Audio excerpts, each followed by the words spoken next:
Hi guys, ఇవాళ నేను టమాటా rice చేయబోతున్నాను. నా స్టైల్ టమాటా రైస్ అంటే బిర్యానీ. So look it. ఇప్పుడు స్టవ్ ఆన్ చేసి కుక్కర్ పెట్టి అందులో మసాలా దినుసులు, తర్వాత ఉల్లిపాయలు ఇవన్నీ వేగిన తర్వాత అల్లం వెల్లుల్లి పేస్ట్, బంగాళదుంప, క్యాప్సికమ్, ఇలా క్యాలీఫ్లవర్ ఏవైనా సరే వేసుకోవచ్చు. నేను ఇవే వేసుకున్నాను. తర్వాత ఇవన్నీ కొంచెం ఎర్రబడిన తర్వాత అప్పుడు ఇందులోని కొద్దిగా ఉప్పు, కారం, తర్వాత కొంచెం గరం మసాలా కూడా వేసి అది కూడా వేగాక మొన్న నేను ఒక వీడియోలో చూపించాను కదా గ్రీన్ మసాలా పేస్ట్, అది కూడా వేసుకొని బాగా కలుపుకోవాలి. తర్వాత నేను 1 అవర్ బ్యాకే నేను బాస్మతి రైస్ నానబెట్టుకున్నాను, ఒక 2.5. తర్వాత టమాటా జ్యూస్ కూడా నేను ప్రిపేర్ చేసి రెడీగా పెట్టేశాను. ముందుగా టమాటా జ్యూస్ వేసుకోవాలి.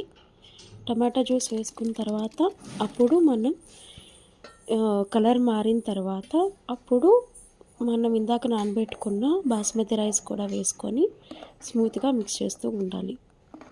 అప్పుడప్పుడు కలుపుతూ కొంచెం టమాటా జ్యూస్ మనకి మరిగినట్టు అనిపించిన తర్వాత అప్పుడు ఇలాగా మనం నానబెట్టుకుని బాస్మతి రైస్ కూడా వేసేసుకొని శుభ్రంగా కలుపుకోవాలి. ఇలా నీట్గా ఇలా కలిపిన తర్వాత మనం ఉప్పు వేసాం కదా ఇందాక, సో ఒకసారి టేస్ట్ చూసుకొని సరిపోతే మళ్ళీ వేసుకోవాలి. నేను 5 మినిట్స్ ముందే మీల్ మేకర్ నానబెట్టుకున్నాను. సో నానబెట్టుకున్న మీల్ మేకర్ నేను ఇప్పుడు వేస్తున్నాను.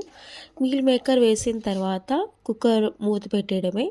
మీల్ మేకర్ అనేది ఆప్షనల్ మాత్రమే, మీకు ఇష్టం లేని వాళ్ళు మానేయచ్చు. తర్వాత ఒక 2 విజిల్స్ వచ్చిన తర్వాత ఓపెన్ చేసి చూస్తే ఇలా రెడీ అయిపోతుంది, అంతే. నచ్చితే లైక్, షేర్ అండ్ సబ్స్క్రైబ్.